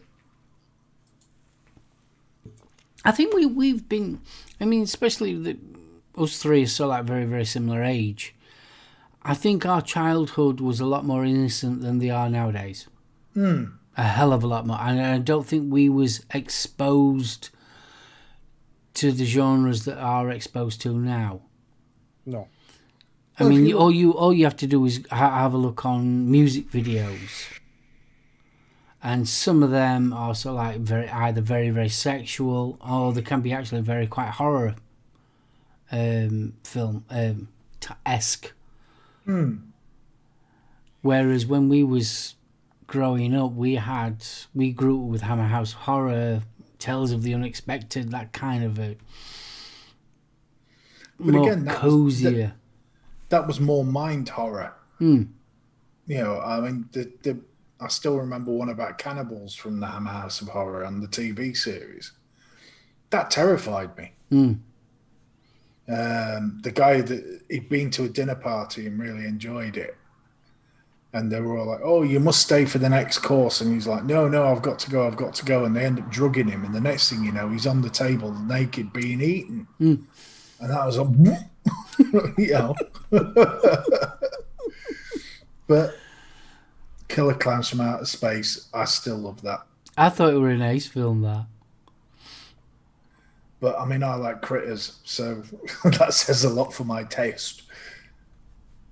But House, I mean, I enjoyed the House series. The first one tried to be a bit more serious, but the follow-ons from it were Yeah, absolutely they were more brilliant. like tongue-in-cheek again, weren't they? House of a Thousand Corpses. Yeah, I think we touched on that one earlier. Oh, we did. We touched on a bit of Rob Zombie. Again, horror seems to have fallen out of favour, though, hasn't it? Yeah, It's I mean, more it's more of an... It either goes for the paranormal activity test style. Which was cack. There's an hour and a half of my life I'm never getting back. Yeah. It either seems to go on to that. Then you've got like the teen flick horror. Like your Final Destinations and your Twilights. And vampires are all romantic and gorgeous and turns into a love fest. And then obviously then you've got your other side of horror, which is more like we were saying with Resident Evil. It's more of an action film. Yeah. Yeah, but if you look back on it, I mean, most of the classic horrors, Bram Stoker, he got his idea from historic documents. Dracula was based on Vlad the Impaler. Yeah. A lot of the stuff that the early sort of 20th century horror films. Well, it's same like with onto. Mary Shelley with Frankenstein. I Yeah. mean, that is based around when corpses were being dug up, when they was learning about the human anatomy. Yeah. And that's where there was, because in the Victorian times, there was a genuine fear of that actually happening, to the stage where they used to bury the dead, and they used to have a string with a bell on it, and there used to be bells above it because they was frightened that they was going to get buried alive. That's why. That's why we hence the term the graveyard shift. Yeah. And so, is it a case that horror's fallen out of favour, or just that we're scared of different things now? I don't think horror's fallen out of favour. I think it's just the way that Hollywood portray it now. It's there's no more scares anymore. It's how much gore can we put into this movie? How much blood can we put into this movie? How much a body count can we put into this movie? I think that's what the scare factor's gone. It's more of blood and guts. Yeah. Body count. As far as I'm concerned, Yeah. Because let's face it, like we have said quite a few times, we have been desensitized to it. Yeah, I mean, even this game, there's a few people. It's down to snowflakes, isn't it? It's the snowflake society that we live in, to a certain extent. Oh God, yeah! Can you imagine a scene now in a modern movie where the guy in the wheelchair gets it? Yeah, There'd be outrage. I mean, God, if you wanted to create the most controversial film of the year, it'd be a gay lesbian dwarf in a wheelchair being beaten to death by a crowd of cops, wouldn't it? See, I mean, also, I mean, you look at all you have to do is look at the news. It's there in Technicolor, all to see, and it's literally, you can watch it live as it's happening nowadays. Whereas once upon a time, news would be filtered through over a couple of days. Well, that's where the Blair Witch came in, wasn't it? Because that picked up on the idea of the video camera and the, was it real, wasn't it? but yet again, getting back to what we spoke about earlier, that the homemade video camera, the camcorder, it's been done to death now. Every bloody Oh yeah. did. Oh, yeah. I mean, but I haven't watched the Blair Witch Project all the way right through because I thought it was shite. But there was other films out there that were better that did the same thing with the video camera. Yeah, Cloverfield. Yeah. Oh, Wreck, the Spanish one. Yeah. And then there were Trolls. Can you remember Trolls? Yeah. No, I don't think I've seen that one. Yeah, that was another semi webcam, well, video cam type film. We were about Even- big trolls in woods. I mean, and the paranormal activity was all done through cameras as well. I mean, Yeah, well, that was cack. it's been done to death now. I mean, it's been put it to bed and just come up with something else. I mean, the one I liked was the one where there was a group of teenagers and they were all in a chat room and they were slowly getting picked off one by one. That was actually quite good. But I remember a movie where you kill people based on a website. More viewers there were, the faster the victim died. Yeah, that's the one I'm talking about. I can't remember the name of the film. I watched a film similar to that. It was how many stunts you could do. Yeah, you literally you went on this website and it was sort of like how many dares. So the first dare was sort of like you went into a posh boutique and put on the most expensive dress you could put on and walk out, and you got points towards it. But it was basically the next stage was more dangerous and more dangerous and more dangerous, up to the point where the two people to win had to kill one, had to shoot each other. Ooh. But I wouldn't class that as a horror. I would class that more as a thriller-y type. I'm not quite sure what I'd class it, to be honest with you. It's all right. Norse has just got me thinking now what it's actually called.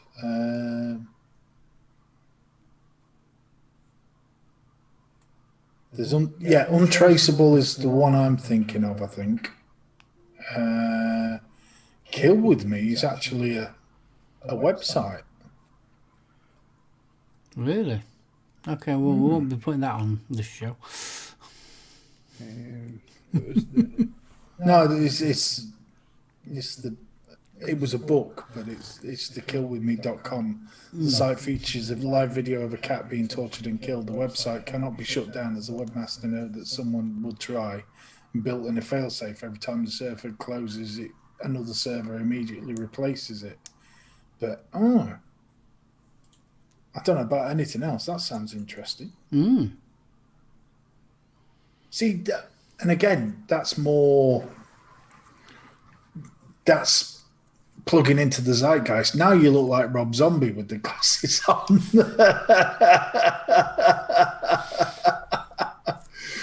And yes, Mike, I would agree. Leprechaun has to be one of the worst films I have ever seen. Oh, Rawhead Rex. That was Clive Barker's first ever film. That was a cracker, though. The idea of the pissed off redneck calling it up. Oh, that was awesome. But I mean, things like Deliverance, that scared the shit out of me as a kid. Yeah, that was good, that, though. I mean, that was proper scary. Maggie, sure have a pretty mouth. Oh, damn. That still makes my sphincter twitch. Oh, bless you. I think the thing is, the more outlandish the horror stories got, the less scary they were. It was the ones that were almost normal that terrified you. I think because we did grow up in the age of the video nasty. I mean, Death Race 2000 was one of the first videos I ever watched.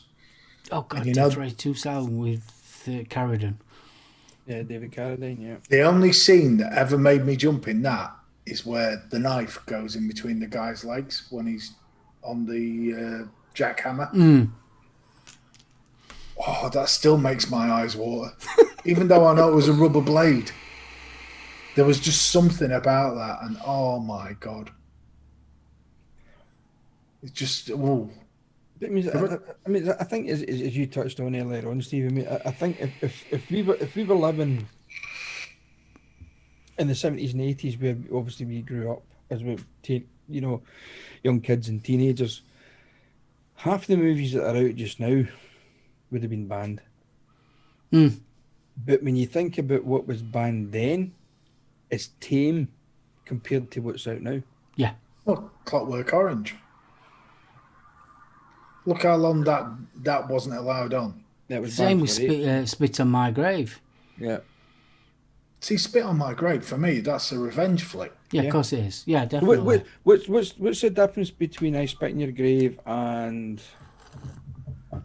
Christ? What was the Charles Bronson movies? Oh, Death Wish. What's the difference? Very little. Do you think it was more because obviously it was a woman that was doing the revenging? Probably. I actually think it was because of the bath scene.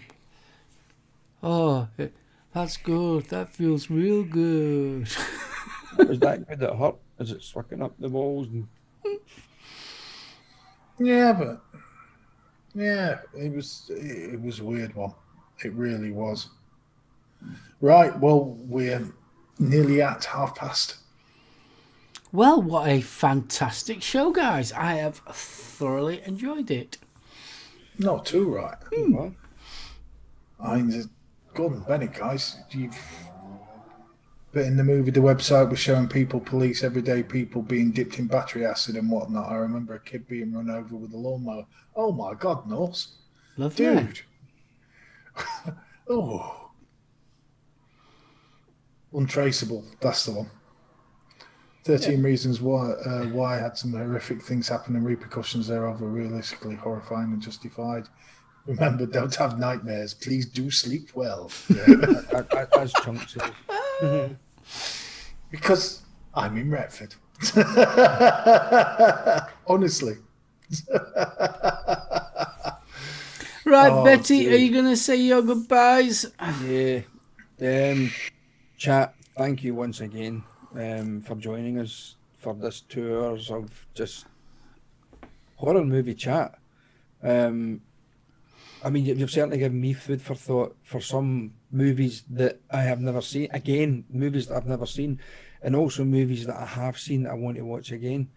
It is coming up to Halloween Saturday, so Yeah. fingers crossed Jules may let me watch a couple of horror movies. Fingers crossed, as I say. But yeah, chat, thank you so much for joining us again. Our spanners for looking after us as usual.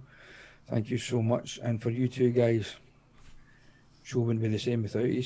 I really appreciate you still inviting me on to be a full-time caster with you. It's taken me back. The subjects that we've covered over these last couple of months they've kept me going. Do you know what I mean? It's bringing back a lot of great memories, and I thank you both for that. And Awesome. yeah, love you both. And over to you, Steve. Well, guys, chat, it's been brilliant. It really has. I really, really enjoy this. Oh, Tammy, bless you. Oh, guys, thank you, you three, for a great show. I do appreciate the fact that I can actually stay up and watch it, the highlight of my week. Oh, so sweet. Wow. Thank you. Thank you very much. I mean, as Stevie mentioned, it's Halloween on the weekend. Which is, Saturday. Yep. this year's probably the scariest thing will be, shit, there's people at the door. It's Steve's trying to poke them with a knitting needle. Oh, hell yeah. Listen to the children scream. Ding dong, trick or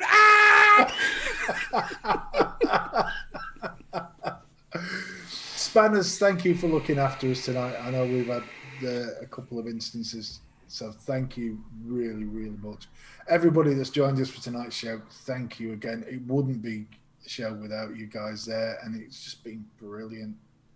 It really has, and you've brought up so many memories. There's so many films I want to go and watch now.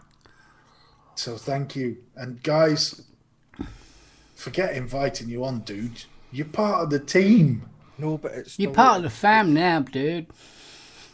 No, but it's still. If we're going down, we're taking you with us. Yes, please. And on that note, Mark. Steve, Betty, thank you for an awesome show. Thoroughly enjoyed it. I mean, it's my genre. I love my horror films completely. It's my go-to type of film. Besides that and sci-fi, it's so like that is my bread and butter. So it's been ace talking about it. Thoroughly enjoyed it. Chat, you guys have been absolutely brilliant. So I'm going to give you some homework. Yes, homework. I'm going to give chat some homework. Next week's show, what would you like us to talk about? You know that we do the retro thing, we do the films and things like that. We want to get you involved a little bit more. Now, we've got a Facebook group. It's been flashing up on the old chat there quite a few times, so obviously you'll be able to see that. Put some ideas in if you'd like us to talk about. Obviously, if you don't want to talk about just vaping, we can do. If you want to talk about some retro stuff or something else, something different, we can do as well. We'd like you to give you some little bit of homework, type in your ideas, and then obviously what we'll do, we'll work out all the different ideas, and what's the biggest idea, we'll start talking about it. And it's so like we want to make sure that us three are talking about things that you want to know about. So a little bit of homework for you. So like both of the guys have turned around and said, thank you so much to chat. You've been absolutely amazing. Spanners, thank you for looking after chat as well. People on the replay, hello, and thank you for supporting us as well. So from myself, Betty and Steve, we'll see you all next week, 7:30 Thursday, same channel. One thing before we go. Tomorrow night, YouTube, bitches, 8 o'clock for a spectacular Halloween show. Oh, yeah, it's going to be a big one. It's certainly going to be a big one. Right, and on that note, We're going to wave goodbye. Adios, muchachos, and stay safe this Halloween, guys. Got to find the outro. Bye-bye. bye. Hashtag Sharon. His nuts are in his neck.